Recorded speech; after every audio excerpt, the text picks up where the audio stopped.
कोई 1100 अरब रुपए का लॉस हुआ काश्तकारों को। और इस वक्त जो बजट में हम पिछले कुछ रोज से खबरें सुन रहे हैं, आज भी खबरें आ रही हैं कि हमारे इनपुट्स के ऊपर GST लगाई जा रही है। मैं आपको अर्ज करता चलूँ कि कोरोना की वजह से हमारी जो प्रोड्यूस थी, जो भी कमोडिटीज़ के रेट ऊपर चले गए पूरी दुनिया में, और यूक्रेन वार की वजह से अब वो कोरोना का इफेक्ट भी खत्म हो गया और यूक्रेन वार का भी इफेक्ट, इंटरनेशनली तमाम कमोडिटीज़ के रेट नीचे आ गए और हमारी कॉस्ट ऑफ प्रोडक्शन नीचे नहीं आई। ठीक है।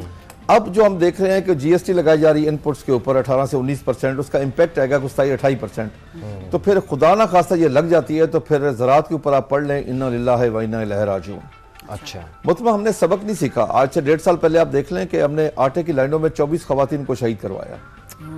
अच्छा, और इस दफा अगर काश्तकार ने मेहनत की, स्ट्रगल की, कोशिश की, उसने खर्च किया, महंगे इनपुट्स लेकर डाला, यानी कि 14,000 की DAP, 5-5.5 हज़ार की यूरिया, 60 से 65 रुपए का यूनिट, बिजली का 300 रुपए लीटर डीजल लेके खर्च किया, लेबर चार्जेस भी बढ़ गए। लेकिन जब उसकी फसल आई गंदम तो हुकूमत अपने वादे से भागी। जो हुकूमत ने कमिटमेंट के साथ काश्त करवाई थी, हुकूमत ने खुद सपोर्ट प्राइस तय की थी और आखिरी वक्त तक अनाउंस करते रहे कि हम इतने एकड़ पे देंगे, इतने बैग देंगे, ये सारा कुछ करेंगे, करते रहे। लेकिन हुकूमत ने काश्तकार से वो परचेज ना की। जो 3900 रेट तय किया था वो काश्तकार को ऑन एवरेज 2500-2600 रेट मिला।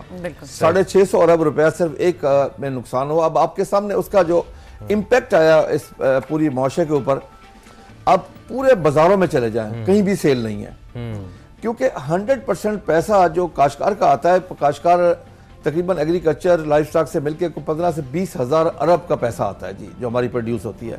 वो यहीं इन्वेस्ट होता है, वो बाहर नहीं जाता। वो बाहर जगह कोई भी इन्वेस्टमेंट नहीं होती, यहीं लोकली कोई मोटरसाइकिल खरीदता है, कोई जगह कपड़े खरीदता है, कोई जूते खरीदता है, कोई खाद खरीदता है, कोई चीज़ खरीदता है, तो पैसा यहीं इन्वेस्टमेंट होता है, यहीं पे इसी लोगों में सर्कल में चलता है।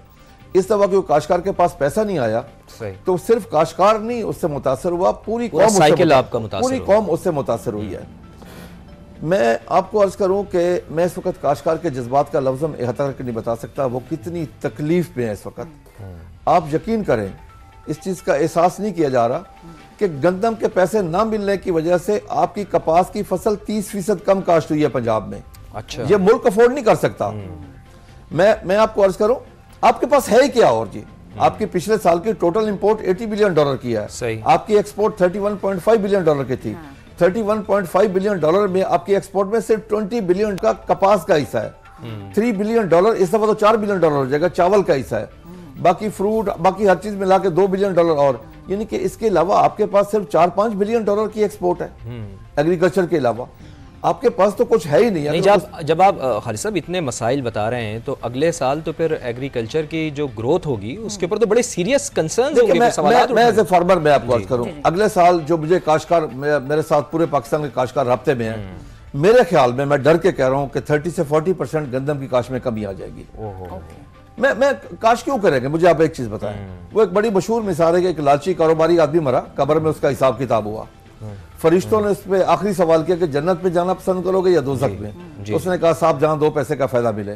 तो काश्तकार नुकसान वाली फसल में क्यों जाएगा वो, जब हुकूमत ने एक कमिटमेंट किया। हाँ, अगले साल हुकूमत अगर कमिटमेंट नहीं करे हमें कोई एतराज नहीं है, हुकूमत उसमें से निकल जाए, हमें इस पर कोई एतराज नहीं, हमारी मर्जी है हम काश्त करें या ना करें। ठीक, देखे ना, हम ऑलरेडी 10 से 12 बिलियन डॉलर की एग्रीकल्चर प्रोड्यूस की बाहर से इंपोर्ट कर रहे हैं, वहां डॉलर खर्च कर लेते हैं। तो बड़े सीरियस कंसर्न है आपकी तरफ। मैं दोबारा आता हूँ खालिद साहब, बड़ी जो आप बातें कर रहे हैं वो तो अब मुझे ऐसा लग रहा है कि अगले साल के लिए वाकई बड़े सीरियस कंसर्न्स होंगे इसके ऊपर। बारकान सईद साहब भी chairman Pakistan software houses association हमारे साथ मौजूद है, डॉक्टर अशरफ निज़ामी सदर पाकिस्तान मेडिकल एसोसिएशन भी हमारे साथ मौजूद है। आप दोनों हजरात का भी बेहद शुक्रिया। बारकान सईद साहब, आपको इस बजट से क्या तवक्कुआत है? इसमें डिमांड्स तो हमारी इंडस्ट्री की तरफ से काफ़ी ज़्यादा गई हैं आईटी एक्सपोर्ट्स के लिए। अब उसमें गवर्नमेंट कितनी मानती है? पिछले साल भी इतने बुरे माशी हालात होने के बावजूद इस साल तकरीबन हम एक्सपेक्ट कर रहे हैं कि हाईएस्ट एक्सपोर्ट पर मंथ हमारी हो गई है। अच्छा, जिसे हम नेक्स्ट ईयर एक्सपेक्ट कर रहे हैं कि हमारी तकरीबन एक्सपोर्ट $3.5 बिलियन तक पहुंच जाएगी। अब ये एक ऐसा सेक्टर है जिसको गवर्नमेंट ना कोई सब्सिडी दे रही है, ह्यूमन रिसोर्स के भी हमारे बहुत ज़्यादा प्रॉब्लम्स हैं, हम लोगों पे इतना ज़्यादा खर्च भी नहीं कर पा रहे, अपने एजुकेशन पे इतना खर्च नहीं कर पा रहे, हमारे IMF की रिस्ट्रिक्शंस हैं, आईटी सेक्टर को जो भी बेनिफिट्स चाहिए वो हम IMF के प्रोग्राम की वजह से वो बेनिफिट्स नहीं दे सकते। जबकि हमारी कंपेटिटर कंट्रीज जिस तरह बांग्लादेश है, मैं उनका नंबर्स देख रहा था, तकरीबन उनकी एक्सपोर्ट हमारे साथ साथ चल रही है। पिछले साल उन्होंने $250 मिलियन खर्च किया अपने आईटी एक्सपोर्ट सेक्टर पे, और ये आईटी सेक्टर पे खर्च किया। हमारी जब आईटी और टेलीकॉम इंडस्ट्री के बजट की बात होती है तो उसका बजट टेलीकॉम और आईटी का होता है, तो आप कहते हैं कि जी 220 अरब रुपए हमने आईटी को एलोकेट कर दिए, तो वो उसमें पता लगता है कि जब आप उसकी फैब्रिकेशन करते हैं तो आपको पता लगता है कि वो सारा बजट टेलीकॉम को जा रहा है। आईटी का तो शायद 5 अरब का या 6 अरब का बजट है।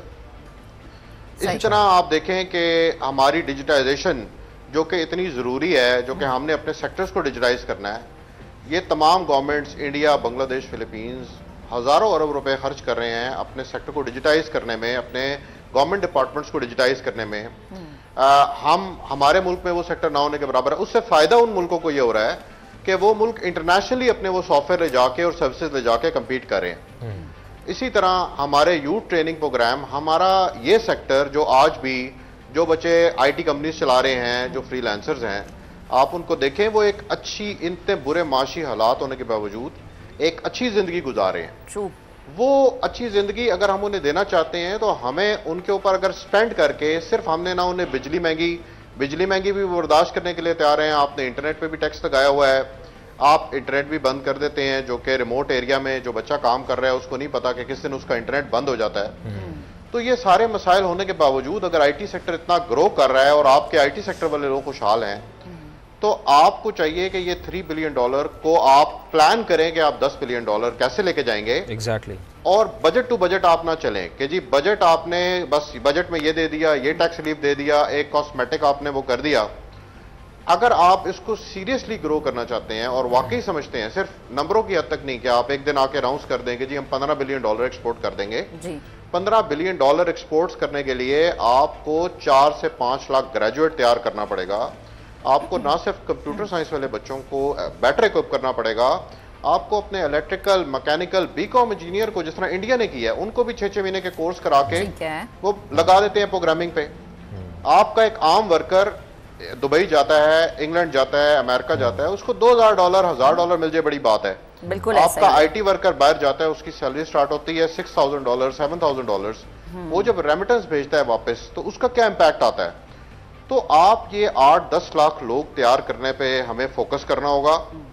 हमें IMF हमें जितना भी इसको हमें स्क्वीज करे जी, हमें ये अंडरस्टैंड करना होगा कि ये जो सेक्टर है हमारा, इसमें इन्वेस्टमेंट से और इस पे टाइम लगाने से और इस पे फोकस करने से वो सेक्टर जो कि इतनी कम सपोर्ट के साथ यहाँ तक यानी बादखान साहब, इन शॉर्ट हम ये कह सकते हैं कि हमारा फ्यूचर इस पे बहुत रिलाई कर रहा है। अगेन आपने ये कहा ना कि हमें इतना फैसिलिटेट भी नहीं किया जाता, फिर भी जो बच्चे हैं वो बहुत कमाते हैं। तो आई थिंक हमारी नौजवान नस्ल के लिए इस चीज़ पर काम करना, इस पर पॉलिसीज बनाना बड़ा ज़रूरी है। साथ रहेगा मशहूद अली खान साहब हमें ज्वाइन कर चुके हैं, माहिर है आप ऑटो इंडस्ट्री के, बेहद शुक्रिया ज्वाइन करने के लिए। मोहम्मद अवैस साहब हमें स्टूडियोज में ज्वाइन कर चुके हैं, माहिर मौशियात है, आपका भी बेहद शुक्रिया। मोहम्मद अवैस साहब, आपकी जानिब आती हूँ। हमेशा जब भी बजट आने वाला होता है तो जो गवर्नमेंट की नुमाइंदगी करने वाले लोग होते हैं, जैसा कि हमने देखा कि कल मोहम्मद औरंगजेब वफाकी वजीर खजाना कह रहे थे कि हमने बड़ी मुश्किल हालात में इस मईशत को संभाला, हम IMF के पास गए, हमारे पास कोई ऑप्शन नहीं थी।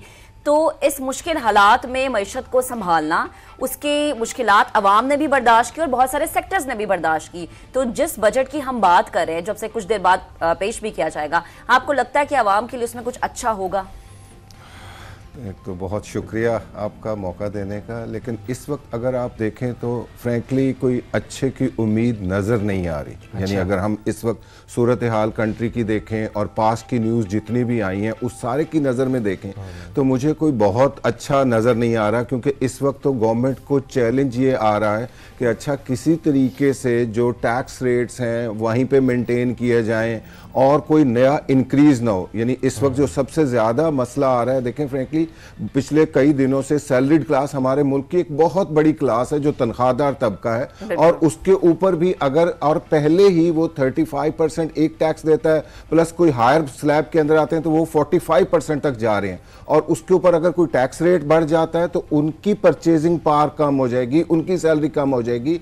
इन्फ्लेशन ऑलरेडी बहुत हाई हो चुकी हुई है, लोगों की कुव्वत खरीद जो है वो कम हो चुकी हुई है। तो इस स्टेज के ऊपर जो गवर्नमेंट को जो चैलेंज आ रहा है कि वो किस तरीके से वो मैनेज करे कि लोगों के ऊपर कोई एक्स्ट्रा टैक्सेशन का बर्डन ना आए। लेकिन दूसरी तरफ अगर आप देखें तो इस वक्त सेल्स टैक्स के ऊपर भी, कस्टम ड्यूटी के ऊपर भी न्यूज आ रही है कि वहां पे चीजें बढ़ेंगी। तो प्रैक्टिकली अगर सेल्स टैक्स लगता है या कस्टम ड्यूटी लगती है तो महंगाई और बढ़ जाती है। मसलन जितने भी आइटम, कुछ फूड आइटम हैं जो पैक्ड फॉर्म के अंदर सेल होते हैं, जो बच्चों के पैम्पर्स हैं या ऐसी कोई चीजें हैं जो ऑलरेडी जीरो रेटिंग रिजीम के अंदर हैं, अगर उनके ऊपर 18% सेल टैक्स लगा दिया जाता है तो वो सारी चीजें जो हैं वो 18% महंगाई जो होगी वो और बढ़ जाएगी।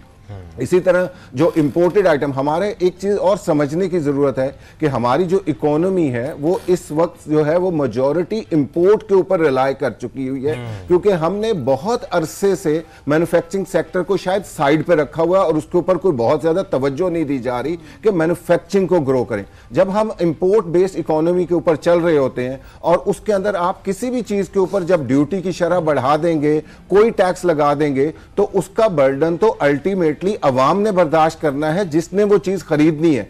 तो जो बिजनेसमैन होता है, जो ट्रेडर होता है, जो इंपोर्टर होता है, वो तो जितनी भी ड्यूटी टैक्सेस लग रही होती हैं वो अपनी उस चीज की कीमत के अंदर जमा करता है और जमा करके जो चीजें हैं वो बढ़ा देता है। तो इस वक्त जो है यानी कोई अच्छे की उम्मीद की बजाय मेरा ये ख्याल है कि अगर कोई चीज गवर्नमेंट वहीं पे रोकने में भी अगर कामयाब हो जाती है तो शायद वो समझेंगे कि ये इस वक्त बहुत बड़ी सक्सेस होगी कि अगर हम कोई नए टैक्सेस नहीं बढ़ाते, कोई चीजें नहीं बढ़ाते।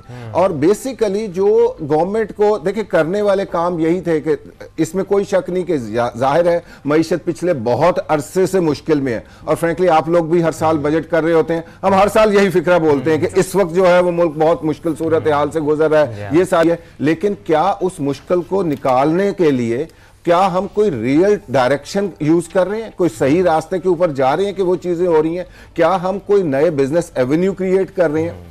क्योंकि जाहिर है गवर्नमेंट के पास इस वक्त पैसे नहीं है, सो हमें ये बात समझनी है कि सब्सिडी गवर्नमेंट नहीं दे सकती, टैक्स रेट्स के अंदर कोई रिडक्शन नहीं कर सकती, तो फिर गवर्नमेंट कर क्या सकती है? गवर्नमेंट जो है वो लोगों को एनवायरनमेंट प्रोवाइड कर सकती है कि बिजनेसेस ग्रो करे, लोगों को फैसिलिटेट कर सकती है कि बिजनेस एनवायरनमेंट बन सके और वो सारी चीजें हों। हमारे मुल्क के अंदर तो बिजनेसमैन को ये कॉन्फिडेंस नहीं है कि आज अगर मैं बिजनेस शुरू करूंगा, जो पॉलिसीज आ रही हैं क्या ये कंसिस्टेंट रहेंगी, अगले 2 साल तक ये मेरे ऊपर रहेगा, ये सारी चीज होगी, या आज मैं किसी पॉलिसी को देख के एक इन्वेस्टमेंट कर लूंगा, 2 साल बाद आप ये सारा कुछ बदल देंगे और मुझे पता नहीं किस नए टैक्सेस का निजाम किसी और चीज के अंदर लाके खड़ा कर देंगे। और तो गवर्नमेंट को इस वक्त फैसिलिटेशन और इन सारी चीजों को सोचना है, क्योंकि ये वैसा वो बात ये है ना कि वो आप तो बिजनेसमैन की बात कर रहे हैं, यहाँ पे तो सियासतदानों को नहीं पता होता कि अगले साल उनकी हुकूमत होगी या नहीं होगी। खैर मैं आता हूँ आपकी तरफ दोबारा, मैं जरा चाहूँगा कि सदर Pakistan medical association doctor Ashraf Nizami को भी शामिल गुफ्तगू करूं। डॉक्टर साहब, बजट में सेल्स टैक्स बढ़ाने की बात हो रही है और साथ ये भी कहा जा रहा है कि खाने पीने की अशिया के साथ साथ अद्वियात पर भी जीएसटी आयद होगी। अगर ऐसा हो जाता है तो फिर तो इससे महंगाई में बहुत ज़्यादा इजाफा होगा, लोगों के लिए सेहत की सहूलियात को भी हासिल करना मुश्किल हो जाएगा।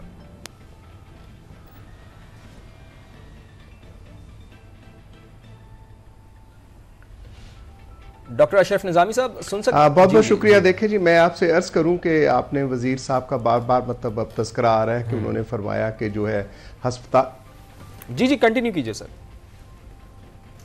अब ये उसके अंदर जो बात है कि वजीर साहब का ये बात कहना कि उन्होंने कि जो सदका खैरात से स्कूल चल सकते हैं, सदका खैरात से हस्पताल चल सकते हैं, तो मैं समझता हूं कि ये वजीर साहब अगर ये भी कह देते कि ये जो हुकूमत है ये मतलब मैनेजर की हैसियत से नहीं चल सकती, that has to be budget by a leader.